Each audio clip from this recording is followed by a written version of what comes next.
In a house so recently shared, so cozy and neat, lived Michael and now Jan on a quiet, dead-end street. But beneath the surface, secrets ran deep, for Michael had secret places where death's shadows creep. He'd bought the house long before they met, with spaces designed for traps he'd set. A lover of pain, a master of fear, but this was a side Jan would never hear. Yet something had changed. Suspicion took root, Michael had noticed. Jan's behavior astute. Late nights, soft whispers, too quiet to tell, but enough for Michael to feel the swell of anger so pure it made his skin crawl. The thought of betrayal made his heart stall. He couldn't just kill her, no, not that way. He'd leave a trail that would give him away. His traps were too obvious, too perfectly placed. In this house where they lived, their memories laced. So he schemed and he plotted, his mind set to spin on a dark, twisted secret he held deep within. An ungodly portal lay hidden in his office's space, behind the closet door, in its dark, quiet place. It wasn't just rumor nor myth to be spun. It was a gateway to horrors where no one could run. Michael had used it, once or twice, to send souls to torment for his own sick vice. He'd laugh with Jan, joke about this unforeseen portal, pretending it was a tale of the unhinged mortal. But when he smiled, his mind danced with sin, for he knew soon enough he'd lure her in. "Come see the closet, Jan," he'd tease with a grin. "There's something strange in there, my lover. Come on in." She'd laugh it off, roll her eyes with glee. But curiosity soon got the better of she. She opened the door and it creaked on its hinge. The air turned thick like a foul, rotting fringe. She stepped inside and Michael stood near, his breath in her ear, a whisper of fear. "It's just a joke, right?" She chuckled, unsure. But the darkness beyond whispered something impure. The portal loomed open, a void wide and black. Michael's grin faltered, but he wouldn't turn back. With a sudden shove, she fell through the frame, her scream echoing, calling his name. But the sound grew distant, her voice so small, as the portal swallowed her, devouring it all. Michael leaned in, eyes burning with glee, to watch what horrors would soon come to be. On the other side, twisted beasts crawled, with claws like razors, their mouths raw and mauled. Their skin hung in tatters, stitched by dark seams. Jan landed amongst them, shattering her dreams. Her body was seized, pulled limb from limb. Her screams of terror filled the void to the brim. Eyes were torn out, her flesh ripped to strips, as they gnawed on her bones, cracking her hips. Her blood splattered wide, painting the scene, the creatures feasting on what once had been clean. Her heart was still beating when they sliced through her chest, ripping it out like some hellish fun fest. Michael watched, transfixed by her fate. No mercy, no sorrow, just the burn of pure hate. Her body was shredded, consumed by the void. A victim, a toy, forever destroyed. And Michael, with pleasure, closed the dark door, satisfied fully, needing no more.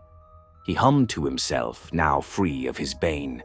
No guilt, no remorse, just the joy of her pain. For in his dark home, where secrets remain, the portal would hunger, waiting in vain.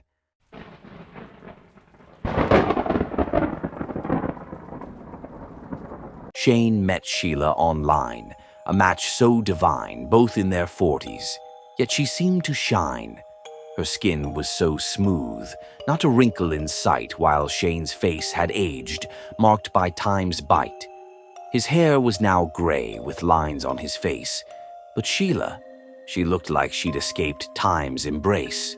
"You're my porcelain doll," he'd often proclaim, admiring her youth, her beauty, her flame.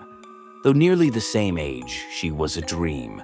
Her looks defied nature, or so it would seem. Shane couldn't believe his incredible luck. A woman like her. He felt like he'd struck gold in the game of love. Oh, what a score. But little did he know there was something much more. Their chemistry was instant, their passion ran high, yet something dark lingered, unnoticed by his eye. Late one evening, Sheila made a request. "Let's play a new game, something fun to test." She winked and she grinned as she brought out a rope. Shane thought it was kinky, excited with hope. He let her tie him, his hands to the bed, imagining pleasures that danced in his head. But the mood in the room began to shift. Her smile grew eerie, like a darkened rift. "Sheila, what's this?" he asked with a laugh. Yet her eyes were cold, cutting his hope in half. She stepped close and whispered, "I've a secret to tell, and when I reveal it, you'll wish you were in hell." With shaking hands, she reached for her face, and Shane felt a chill. His heart picked up pace. She grasped at her skin, then started to peel, and what lay beneath made his world unreal. A mask came off, her beautiful guise, revealing decay in her hollow eyes. Her skin was rotted, her flesh mostly bone, her teeth like razors, her voice a low moan. "Shane, my dear, you've been fooled all along, sleeping with a corpse, and that's where you belong." His stomach churned, his mind screamed with fright. This was no lover, but a thing of the night. He tugged at the ropes, but they wouldn't break free, as she cackled and grinned, her mouth stretched with glee.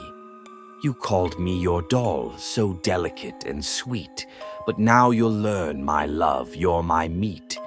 His heart raced faster, his breath came in gasps, as she opened her mouth and took his hand in her grasp.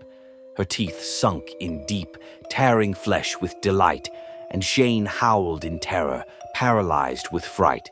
With each bite she took, his body grew cold, chunks of him missing, his story untold. She gnawed on his fingers, his arms, and the rest, taking her time with her lover's gruesome mess. "You're not the first," she whispered, face near. "I've consumed many men who thought I was dear. Their bodies, like yours, have kept me alive. Feeding on flesh is how I survive." His vision grew dark as the pain overwhelmed, while she chewed on his skin, unfazed, overwhelmed. Bite by bite, she consumed her prize as Shane's life flickered and faded before her eyes. The last sound he heard was her eerie refrain, "Your body was mine, my sweet, foolish Shane."